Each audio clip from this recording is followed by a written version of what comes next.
Ассалаумағалейкум, құрметті көрермендер. Зайырлы көзқарас подкастымыздың бүгінгі тақырыбы дәстүрлі дін және білім деп аталады. Тақырыбымыз өте өзекті, сондықтан да біз бүгін студиямызға сұхбаттасу үшін Түркістан облысы бас имамының орынбасары, теолог маман Аманбайұлы Өсімхан ағамызды шақырып отырмыз. Ассалаумағалейкум аға. Алейкумассалам. Қош келдіңіз. Қош болдық. Жоғарыда атап өткендей тақырыбымыз өте маңызды тақырып. Жалпы білім мен дін адамзатқа ең қажетті құндылықтар болып саналады. Бүгінгі подкастымызда дін мен білімнің өзара байланысын тереңірек талқыласақ. Жалпы бірінші сауал, дәстүрлі дінде білім алудың маңыздылығы қандай? Оған қаншалықты дінде жаңағыдай тоқталып өткен? Енді баршамыздың қазір таңдағы біліп жататын ең басты нәрсеміз ол білім ғой, іздену керек нәрсенің бар. Енді сіздің айтып отқан дәстүрлі дін деп ислам дінін қамтып отырсыз ғой. Ислам дінде білімге деген маңыздылықты бірінші орынға қойған. Оны жаратушы иеміздің өзі де, пайғамбар Мұхаммед алейхиссаламға да алғашқы аяттың өзін келтірген кезінің өзінен бізге аңғаруымызға болады.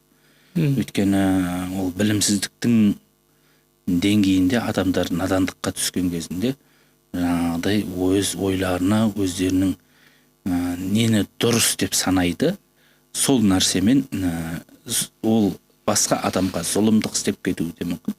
Сол нәрсені қабылдап алатын жағдаяттарға душар болады.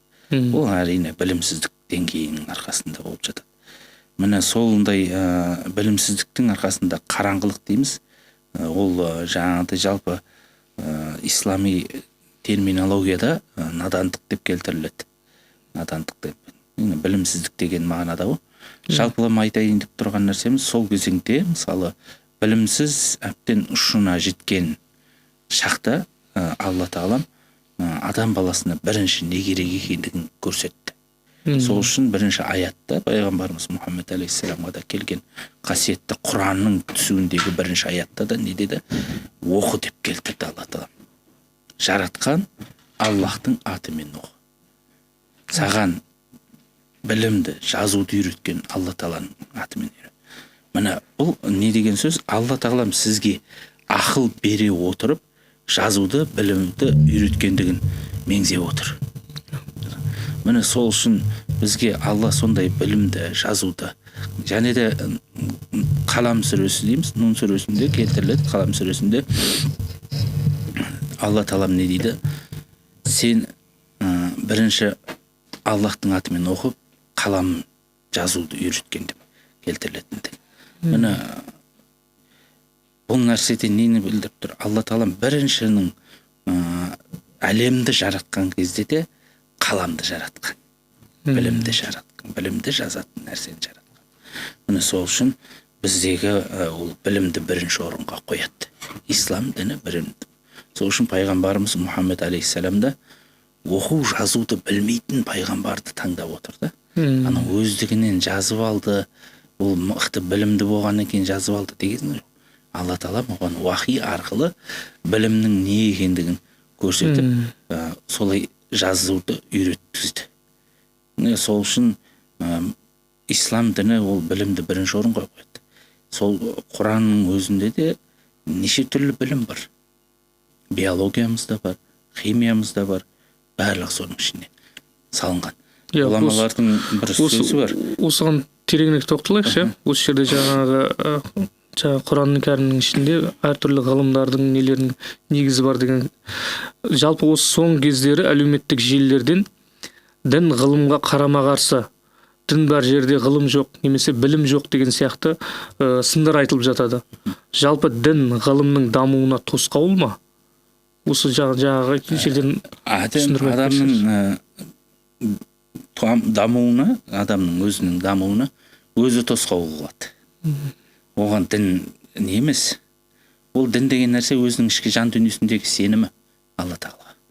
Сенімін әлсірете отырып, егер немесе сенімін күшейте отырып, мен сеніммен ғана өмір сүремін деп, ғана сол нәрсемен ғана шектеліп қалатын болса, онда білімнен ұзақтана бастайды.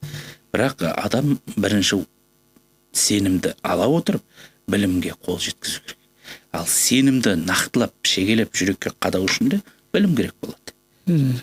Сол үшін Мұқағали атамыз не деп кетті? Дін ғылымның анасы, дін ғылымның апасы, атасы және әкесі, ғылым діннің баласы, дін ғылымның көкесі деп түсіндіріп кеткен. Яғни ол кісілер де өте керемет өздерінің несін білдіріп кетті. Ол екеуінің бірге ұстасып жүруіні, ғылымда да бар, дінде бар. Тағы да не дейді? Қоқыста бар, гүлде бар. Қол ұстасып дінмен Құдайға, ғылымда бар, дінде, ғылым менен дінге бірге бар дейді. Яғни екеуін ажыратып қарай алмайсың деп тұр. Сіз дінді түсіну үшін деп білім керек. Білімсіз ол еш нәрсені түсіне алмаймыз. Құдайға қалай құлшылық қылу керек, Құдайды қалай тану керек деген нәрселердің барлығын. Сол үшін бізге Алла Тағалам бірінші берген кезінде де оқы деп берсе, мені тану үшін де оқуың керексің деді. Білімді болуың керексің деді. Сол үшін кезіндегі біздің осы отырар жеріндегі қаншама ғалым кісілердің шығуы да сол білімнің арқасынан шығып отыр. Яссауи бабамыздың Алла Тағалаға деген сүйіспеншілігінде орнықтырып кетуі, мысалы Диван-ы Хикметті жазып кетуінің өзі үлкен ғылым оның барлығы. Ол білім өзінің Құдайға деген сенімділігін мықтылап түсіндіру арқылы, түсіндіру үшін білім арқылы түсіндірген. Өзінің өлең шумақтарымен, өзінің жаңағыдай халыққа сол заманда керек нәрселер. Сол заманда деп қараймыз біз, бірақ қазір таңда оның өлең шумағын оқысаң да, дәл қазіргі қоғамда да сондай адамдардың бар екендігін. Маңыздылығын әлі жоғалтпаған дейсіз ғой. Жоғалтпаған, ол өзінің несін, құнын жоғалтпаған білім деп.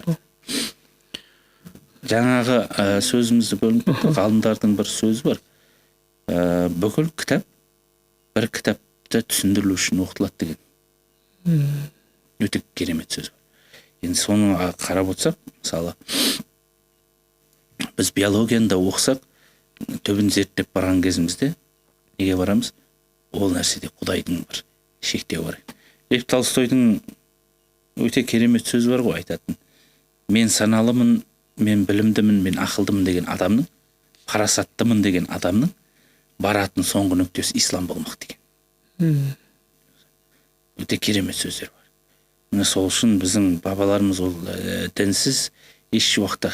Біздің мынау отарлау кезінде Ельминскийдің саясаты деп айтамыз ғой, сол кезеңде Ибрай Алтынсариннің Ельминскийге жазған хаттарын оқып көрсеңіз, өте керемет нәрселер жазады.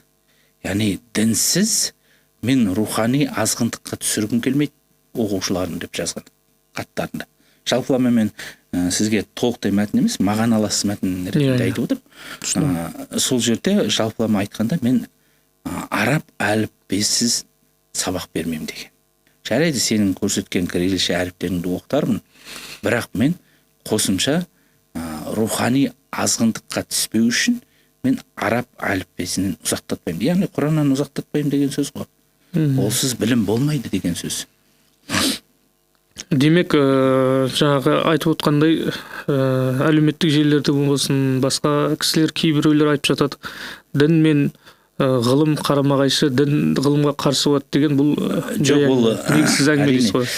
Дінді жек көрсету мақсатында құрылып жатқан нәрсе. Тағы бір осы дінсіздікке қарап жетелеудің жүйесі деп айтуымыз керек. Осы жерде бір кейбір, жаңа өзіңіз айттыңыз ғой, адамның өзіне байланысты. Кейбір дінді солай қабылдаған адамдардың да бір кінәсі емес пе? Мысалы, тек қана былай да айтып жататын адамдар бар да, діни білім алу ең маңыздысы, қалғандар екінші орында деген сияқты. Жоқ, ол нәрсеге мен келіспеймін. Діни білім және дүниеви білім деп бөлу, ол білімді екі жарып қарастырғысы келген адамдардың пікір деп түсінем. Бірақ екеуін жарып бөліп қарай алмаймыз. Білім дегенде барлық қамтылады ғой. Мен бір ауыз сөзбен сізге түсіндірдім. Ғұламалардың айтқан бір сөзі бар деген, бүкіл кітап бір кітапты түсіндіру үшін оқытылады деген. Мен міндетті түрде сол биологияны оқыған адам барып соны Құраннан іздесін демеймін. Өзі біледі. Іздесе табады. Мысалы, Густоның іздегенінің арқасында қалай тапты? Өзіңіз қараңыз, судың иікке жарылып бір-біріне араласпайтындығын мен таптым деп, ол ғылым арқылы, іздену арқылы тапты. Бірақ соңында не істеді? Жаңағы Лев Толстойдың айтқан сөзіне бар тірелді да ол. Мен ақылдымын, мен саналымын деген адамның соңғы нүктесі ислам болмақ деді. Енді ол ақылдылықпен, ғылыммен ізденіп барған кезінде ол өзі сол теңіздің Рахман сүресінде айтылып болған. Өте керемет. Екі теңізді біз жараттық, ортасына бөген қойдық, біріне араласпайды деген. Сол нәрсенің өзіне. Қарапайым нәрселерде бал арасының өзін мысалға келтірген кезде Алла Тағала бал арасын мысалға келтіреді. Балдан біз оларға сондай инстинкт бердік деп келтіріледі. Біз бал арасына инстинкт бердік. Басқа араны меңзеп тұрған жоқ. Сонда бал арасын зерттеуші ғалымдар айтады. Сондағы бір шай қасық балды жинау үшін олар 70 мыңнан астам гүлді қоншу керек. Ғалымдардың зерттеуі. Сонда ол балды жинайды. Балды жинаған кезде біз оларға ағаштардың жоғарғы жағына дейді. Нелерде ағаштарға салады ғой көбінесе. Таулы аймақтардың тастардың ойшықтарына балдарыңды жинаңдар деп инстинкт бергенбіз дейді. Және де аяттың соңында балда адам баласы үшін шифа бар деген аят. Медицина оны мойындайды. Балда көп шифа бар бәрімізге. Бүгінде ол бәріне аян. Ол қазір таңда зерттеліп жатқан нәрсе ғой. Мысалы хадид деген сүренің өзінде химияны түсіндіреді, темірді. Біз адам баласы үшін темірді жараттық дейді. Бірақ ол темірді қолданып көптен зұлымдықты істейді өздері деген. Жаңа айтып отқан нәрсем өзінің ақыл санасына қарай. Сол үшін ол психологиялық тұрғыдан да адам өзі маған білім керек. Білім арқылы мен Құдайға сенуім керек деген түсінікті ұстанса, ол екеуін де бірге алып жүреді. Бөліп жарып қараудың қажеті жоқ. Өте орынды. Өзіңіз айтып өткендей, жалпы дәстүрлі ислам, дәстүрлі дін бұл ешқашанда білімге, ғылымға қарсы болмаған, керісінше қолдаған. Десе де, жаңа айтып өткендей, әркімнің өзінің қабылдауына байланысты деп жатсыз ғой. Жалпы осындай діни білім мен зайырлы білімді бөліп жататын көбіне деструктивті діни ағым жаңа ұстанушылар болып жатады. Жалпы осы деструктив діни ағымдар неліктен зайырлы білім алуға қарсы? Яғни оған жаңағы шектеу қояды. Оның себебі неде? Толықтырып айтып өтсеңіз. Олар жалпы деструктив діни ағым дегеніміз кімдер деген сияқты? Деструктивті діни ағым дегеніміз жалпы діндің атын жамылған, дінді жек көрсетуші ағым деп бағалаймыз біз. Дінді жек көрсетуші ағым. Олар енді қараңыз, сіздің айтып отқан мәселеңізге байланысты дінді ғылыми жағымен де жек көрсеткісі келеді. Дінді бір тек қана Құдаймен ғана шектеулі іс сияқты қылып көрсеткісі келеді. Жоқ, дін, жаңағы Мұқағали атамыздың айтып кеткен өте керемет нәрсе. Ол дін деген ғылымның атасы, кез келген ғылымның атасы. Мен жаңа мысалға келтіріп отырмын. Биологияны, химияны бәріне. Адамның жаратылысының өзін түсіндіріп қойғанда. Мысалы анатомияны түсіндіреді адамның жаратылысына. Ұйыған қаннан жаратылған. Қазір таңда адам зерттесе, ұйыған қаннан жаратылған. Оның 3 қараңғылықтан өтетіндігін модуға деп келтірілетін нәрселер бар өзінің жалпылама. Сол өзінде 3 қараңғылық атаның, ананың құрсағында жататындығын барлығын келтірген кезде, эмбриондық жүйе дейміз ғой енді бұл айтқанда. Сол жүйенің өзін түсіндірген кезде адамдар ғылым уже Алла Тағаланың сондай тек қана маған ғана құлшылық қыл деп қалыптастырған жоқ Құранда. Құранда бәр нәрсе бар. Құранда құлшылық та бар. Жаңағы медицинаңыз да бар. Оразаның өзі бір медицина зерттеп қарайтынбыз.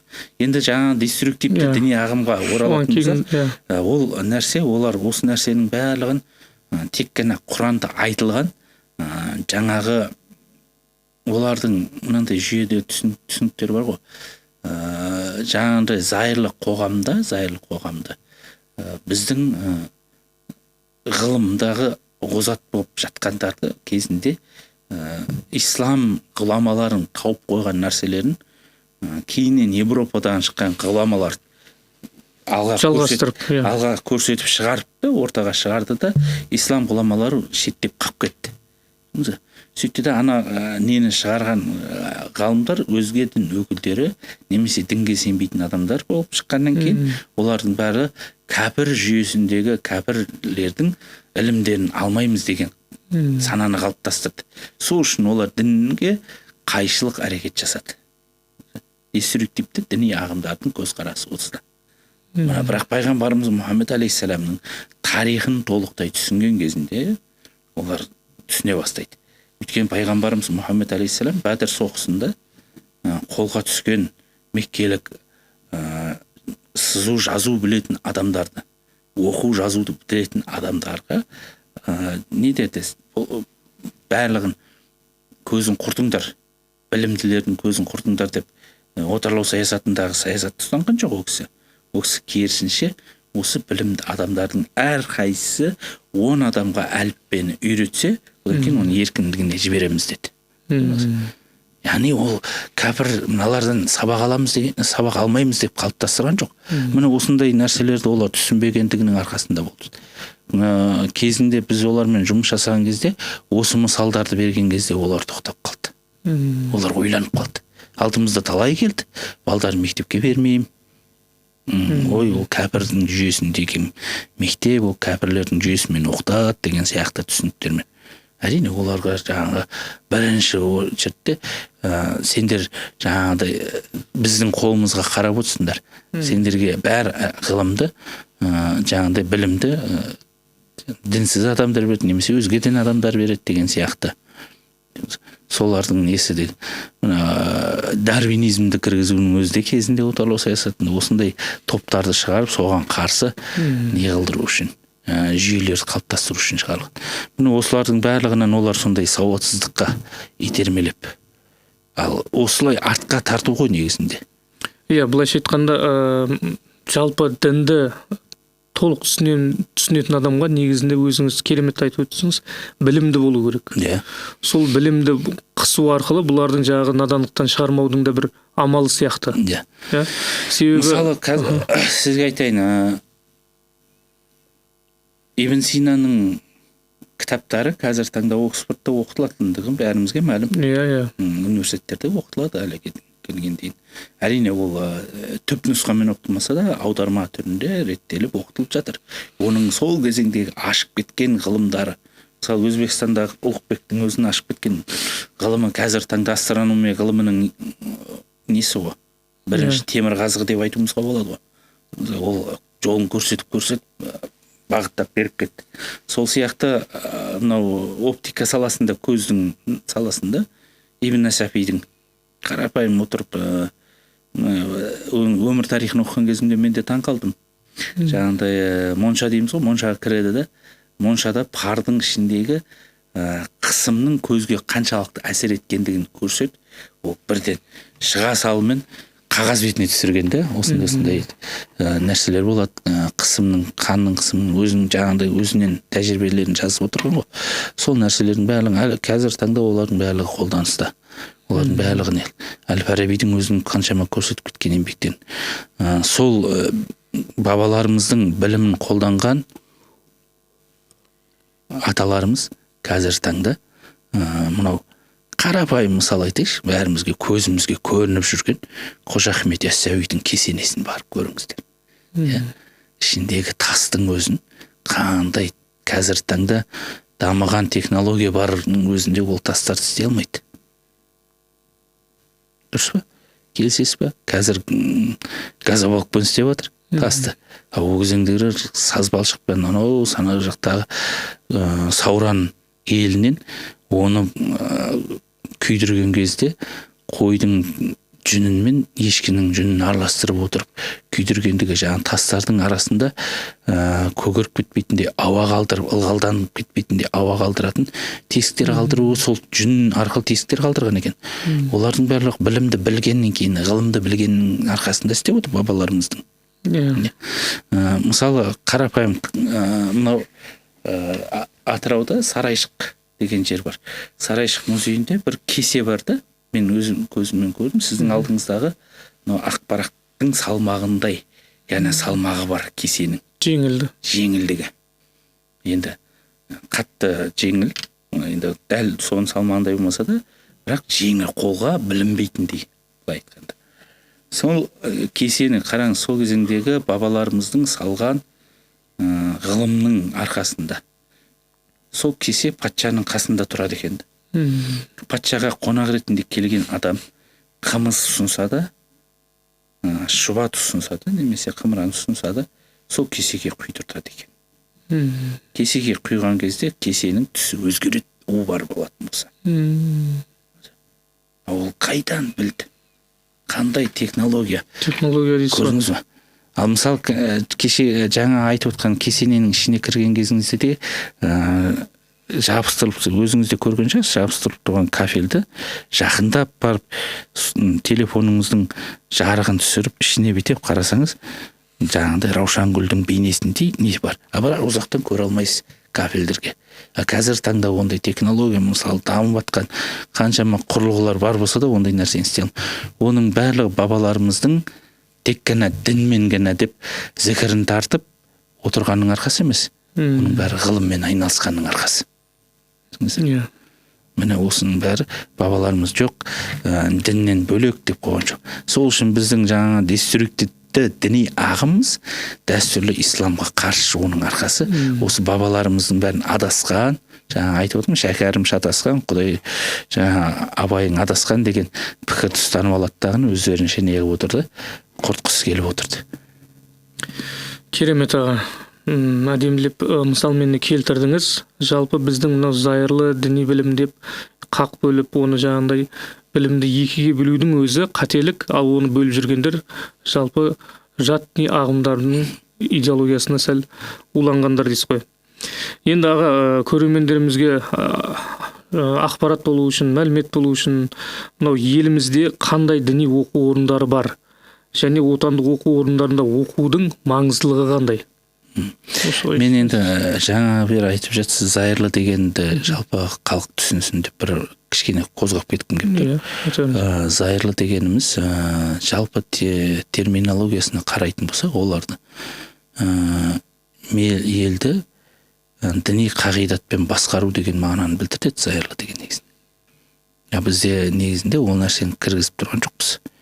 Біздің еліміз діни шариғи үкіммен басқарылмайды. Пайғамбарымыз Мұхаммед алейхиссалам да оны қалаған жоқ. Тарихын ашып қараса, жоқ біз зайырлы қоғамбыз, дұрыс, оны бір діни тұрғыдан басқарушылардан бөлініп шығу деген мағынаны білдіреді зайырлы дегеніміз. Жалпы айтайын деген нәрсем, діни тұрғымен басқару ол дұрыс несі емес. Демек, бұны пайғамбарымыз өзі қолдамады. Пайғамбарымыз Мұхаммед алейхиссаламның Меккеден Мәдинаға көшіп келген кезінде атазаң қалыптастырады. Бірінші. Атазаңды шариғаттың шарттарымен қалыптастырмайды. Сол жердегі Ясриб деген қала болды бірінші кезінде, ол кейін Мәдина деп ауыстырды. Сол жерде яһуди өмір сүрді, христиан өмір сүрді, мәжуси дейміз ғой, отқа табынушылар өмір сүрді, және де құдайға сенбейтіндер, пұтқа табынатындар. Солардың барлығына осы ел баршамызға бір. Сырттан жаңағыдай осы қалаға шабуылдайтын болса, бәріміз жұдырықтай жұмылып, бәріміз қарсы шығамыз деп келісті. Атазаңның қағидаты осындай. Біреу-бірін не қылатын болса, ол жаңағыдай атазаңның несімен жазаланады. Немесе үкім соған қарап шығады. Сол кездің өзінде діни бостандық берілген дейсіз ғой. Бостандық берілген. Өйткені пайғамбарымыз Мұхаммед алейхиссалам яһудилердің сатқындықтарына қарсы неған кезде, мен сендерге атазаңды қалыптастырғандығы үшін сөзінде тұрып, сендерді өз кітаптарың бойынша үкім шығарайық па, әлде Құран бойынша үкім шығарайық па деді. Сол кезінде яһудилер Таурат бойынша деді. Жақсы деді. Онда үкім шығаруды кімді қалайсыңдар дегенде, Саад бин Муаз деген кісіні қалаймыз деді.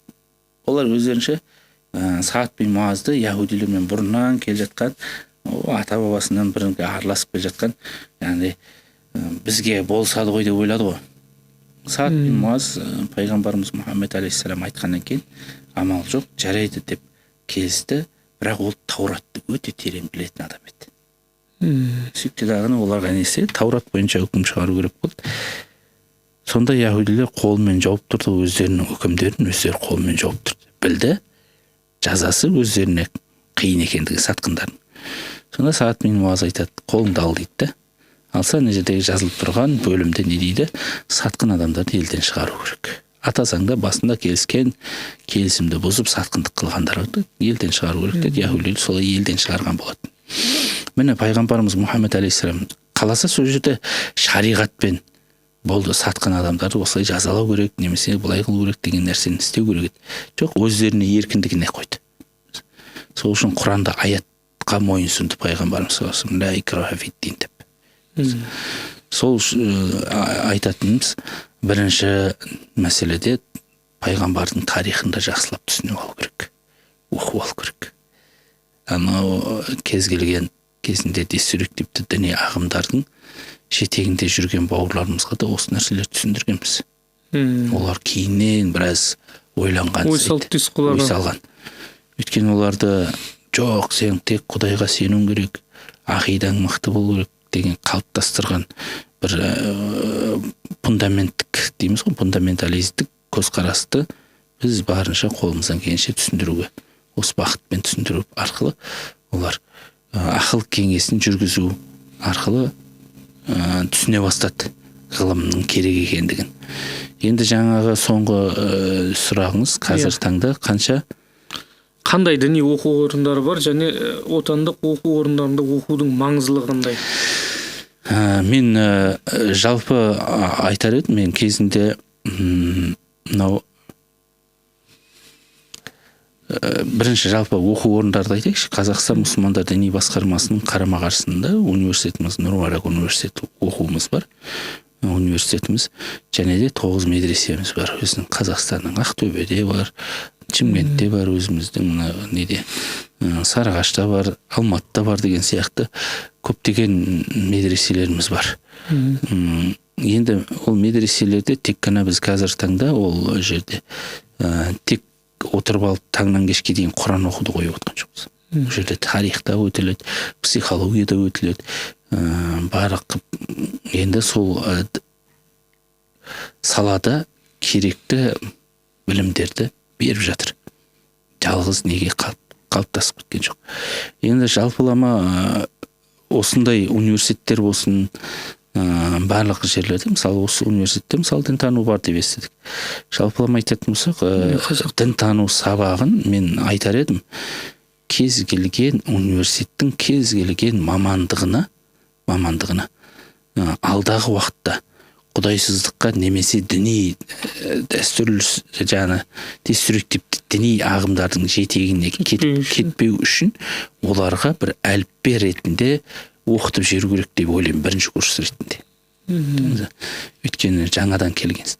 Бұрынғы кезде 9 класстарға сабақ болды. Ол кезеңде өте керемет азамат пен азаматшаларымыз, әрине оны маманы берсе түсінікті нәрсе. Өзімді мектеп табалдырығында дінтанудан сабақ бердім, оның нәтижесін көрдім. Колледждерде де сабақ бердім, оның нәтижесін көрдім. Өйткені әйтеуір Құдайдан қорқу деген жүрегіне қалыптасқан азамат пен азаматшаларымыз бет алды жаңағыдай алаяқтыққа, жемқорлыққа, біреуді алдап кетуге, қазақтың өте керемет сөзі бар ғой, біреу ала жібін аттама деген. Сондай ала жібін аттамауға бейім болып шығады. Жалпы жауапкершілігі артады. Жауапкершілік. Яғни Құдайдан қорқу сенім оянады. Сол үшін бабаларымыз айтып кеткен, Құдайдан қорықпағаннан қорқ деп. Сол үшін біз кішкене ұрпақтарымызға Құдайдан қорқу жүйесін қалыптастыруымыз керек. Қазіргі таңда әрине ғылым деп технологияның заманында технологияға бейімделіп қолындағы телефонмен сонымен айналысып психологиялық ауытқуға пайда болып жатқан балдарымыз жеткілікті. Дұрыс па? Өзіміз ойнаймыз, отбасыларда балдарына телефонды беріп қойып, ақырындап телефонын алып қойса, баланың жүйкесі тозып, айғай салып, ата-анаға қарсы шығып, неше түрлі жайттарға душар болып жататынбыз. Яғни әрине ол нәрсенің барлығын шектеумен қойып істеп отырғанымыз дұрыс болады деп ойлаймын. Жаңа өзіңіз айтып өттіңіз, біздегі діни оқу орындарды, жаңа КМДБ-ға қарасты Нұр Мүбарак университет дедіңіз, одан бөлек колледждерді айттыңыз, облыстарда. Жалпы енді осында оқудың маңыздылығы, шетелдегі оқудың маңыздылығы айырмашылығына келетін болсақ, енді пайдалы жақтары болса, жаңағыдай қауіпсіздік жақтары.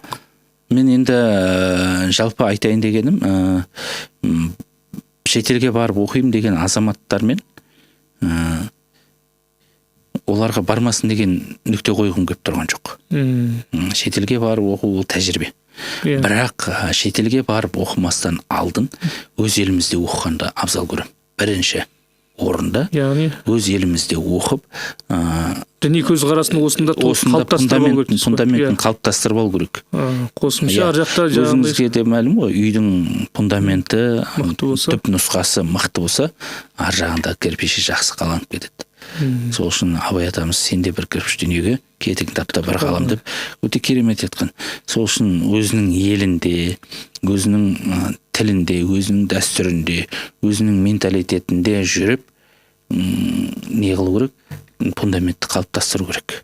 Содан кейін барып, ары қарай шетелге барып оқып, білімін арттырса, нұр үстіне нұр болады. Жат ағымдардың жаңағы идеологиясына ол кезде. Егер бірден жаңағыдай шетелге баратын болса, енді студенттік өмір бәрімізге мәлім ғой.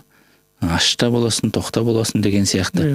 Сондай сәттерде алданып жат ағымдардың сол жақта жүрген. Қауіптілігі жоғары дейсіз осындай. Қауіптілігі жоғары болады.